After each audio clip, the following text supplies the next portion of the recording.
Oh, why, hello there, lads and lasses. My name is Scott McGuffin, and welcome back to our show, Adorable Animals. Today, we will be looking at some of the cutest, most adorable, bloodthirsty sharks in all the deep blue sea. First, we will start off with the laughing clown shark, named as such due to its clown-like colouring.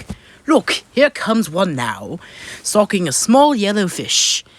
It flashes its eyes in an array of colours, which causes its prey to become transfixed in place until snap. As a close relative to the goblin shark, this shark shares the ability to dislocate its cute little jaws and snap up its prey. How adorable. Oh, now look at it, tearing the little yellow fish to a bloody pulp. Aww. Okay, first, I do have to say I'm actually having a really fun time voicing this character.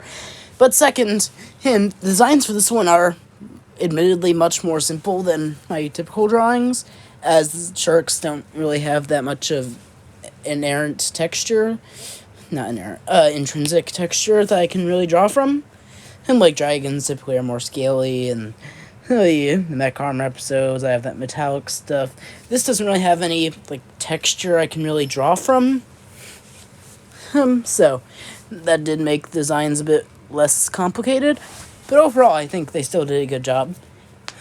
Also, I tried to, for this episode, link each horror character to a different type of shark, and I chose the goblin shark for Pennywise specifically because it made sense.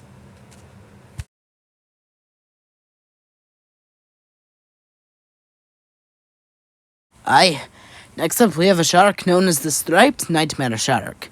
This shark is known as one of the most aggressive sharks in all of the ocean. But, to be honest, if you looked like this thing, wouldn't you also be angry? Bless its poor little heart. Anyway, this creature resides near the depths of the ocean, near underwater volcanoes. This creature also has a particular hunting strategy. It most often sneaks up upon sleeping fish and adorably rips them to shreds. However, if the fish isn't asleep, it will first cause the fish to be knocked unconscious, before her biting a hole into the fish's stomach, tearing its intestines from its body, causing blood to rise up in a sweet little plume of reddish liquid. Oh, how adorable. Like I said with the Pennywise goblin shark, sharks don't really have a lot of intrinsic texture to draw from, so it was really fun to do the burnt, decrepit head thing that the Freddy shark had. Also, red and green are just it's a decent combination of colors. Anyway.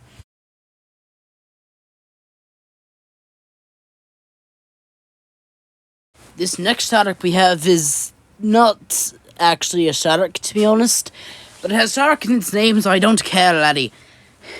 Here. The zone saw shark is a predatory shark. With, I'm just going to say the obvious, the most adorable nose in all of the ocean. And look at it, it's so spiky and stabby, and I could just eat it up. Anyway, other than its train saw-like nose, its name comes from the peculiar patterns it has on its body, making it look like stone leather. Some say it makes the creature look eerie, but I think it makes it look like a cute little teddy bear that just so happens to be able to tear your arm off. Yes, I know saw sharks are not actually sharks. I'm aware of this, but I didn't figure this out until after the drawing was completed. And I'm not going to waste a perfectly good drawing, so I'm going to include it in the episode anyway. Anyway, this might actually be my favorite of the episode. The last one is probably still my absolute favorite, but this one is a close runner-up. Particularly, like I said, with the nose, it's fairly good. The tie does look a bit weird, but whatever, it works.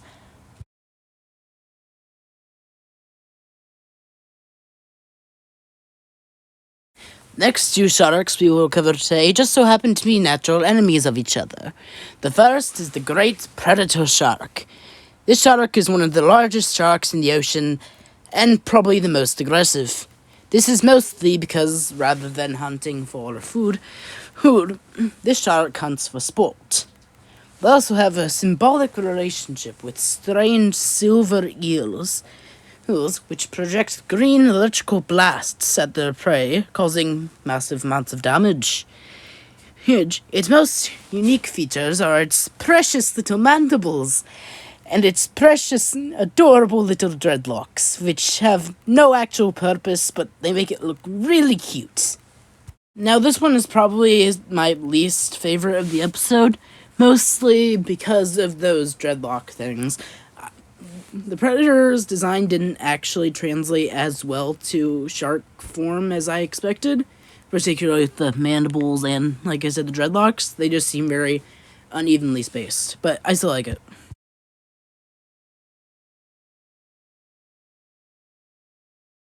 The last shark we covered for today is known simply as the Xeno shark. This shark is probably the single strangest creature I've ever seen in the oceans. They have a thick black hide that can stand against a harpoon, blood that's corrosive enough to damage metal, a long bladed tail to slice at its enemies, and also no eyes. It also has an adorable way of reproducing, as it lays its eggs inside of still alive prey. Then the tiny pups can eat the prey from the inside after being born. All of this makes them the single most adorable creatures I have ever seen.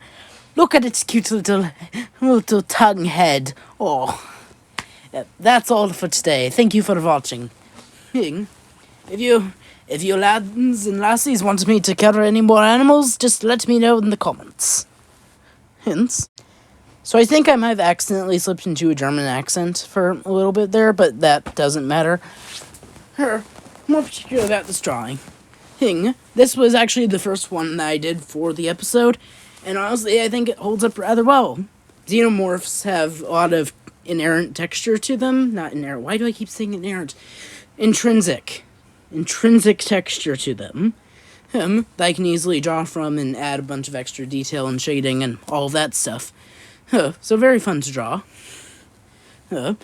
Also, sharks in general are just fairly fun to draw. Don't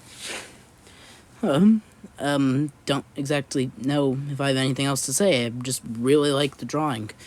Which is actually somewhat rare for me. So if you want me to do any more stuff as animals, just let me know. And like and subscribe, I guess.